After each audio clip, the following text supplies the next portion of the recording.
What about the online presence? Here, one thought that obviously comes to me is that they are tech savvy. They're likely on Instagram. They're likely on LinkedIn, and they're likely on, I don't know, half a dozen other platforms.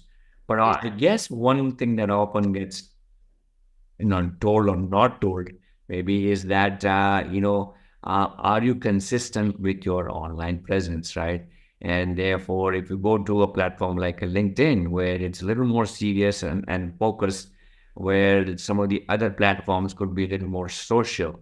So what have you seen, or what's the message there where perhaps you can say that, look, you've got to be careful of what and how you say and what you say, maybe, in some of the other platforms, or what would you say when it comes to online? Because that seems like could be one thing where there's a disconnect. Yeah. See, online is here to stay. We have learned to do a lot of business on a screen. And secondly, I always tell people, put your name into Google and see what shows up. This is what the world is seeing and forming an opinion of. If you don't like it, you can improve your personal branding. Yeah. For example, if you're working for a large corporation and you have a colleague sitting in another part of the world and you have to jointly work on a project and you were just marked CC on an email and then to get out to a call with you, how do they know who you are and what you look like? The first thing they're going to do is copy paste your name into Google, and whatever shows up, they'll believe it. So, manage your online presence. Secondly, the world of social media has got very beautifully bifurcated. Sites like Instagram and Meta definitely fall into the personal domain. Yeah. So, your personal contacts should be on those sites. LinkedIn definitely is a professional site. Maybe Twitter one can use for knowledge, information gathering, social listening, small talk. But I expect that every professional, regardless of their generation, should definitely understand one, punch your name into Google and see what shows up. This is your personal brand.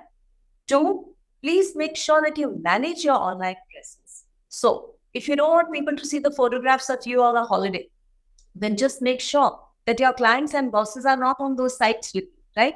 So, make sure that you close your accounts, you understand the privacy settings so that you are controlling what people are watching.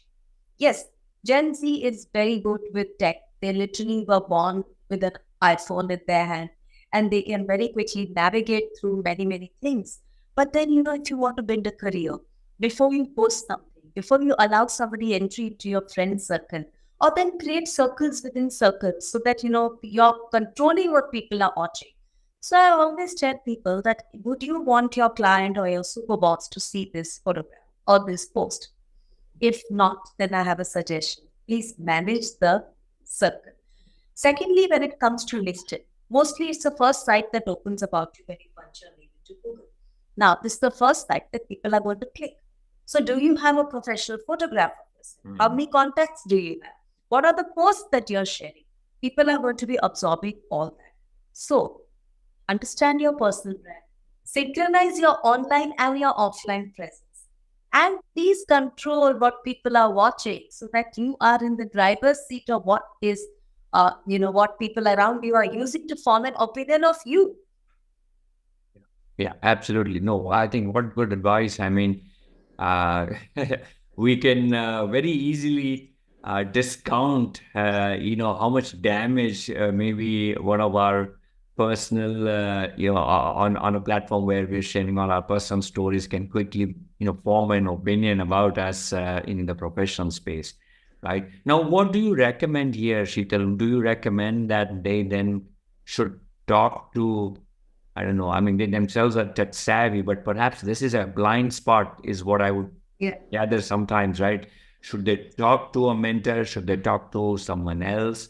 How do we help them? Or, I mean, obviously, you've indicated the benefits of doing that, or what would be the best way? So, in other words, if some young person is coming into the system, we've recruited them, we've taken them on board, they're good, but maybe not aware of some of these things, and we can. See, I would say a multi-pronged approach. First of all, please read the social media policy of your company. Every corporation has a social media policy. And very categorically, some of them say that religion and politics is not something that they want you discussing on social media, right? So if your client interfacing, or if you have clients which are global, so just understand, first of all, you don't want to be caught on the wrong foot. Secondly, my personal opinion is that create opaque walls between your personal life and professional. Yes, you want to have fun on a weekend or holiday. You have a right to lead your life the way you want to, with whomever you want to, doing whatever you want. But the fact is that do you want your clients and your colleagues and your project leads sitting across the world seeing that? So that is a choice that you need to make. So just build awareness and just building that awareness itself and giving it some thought.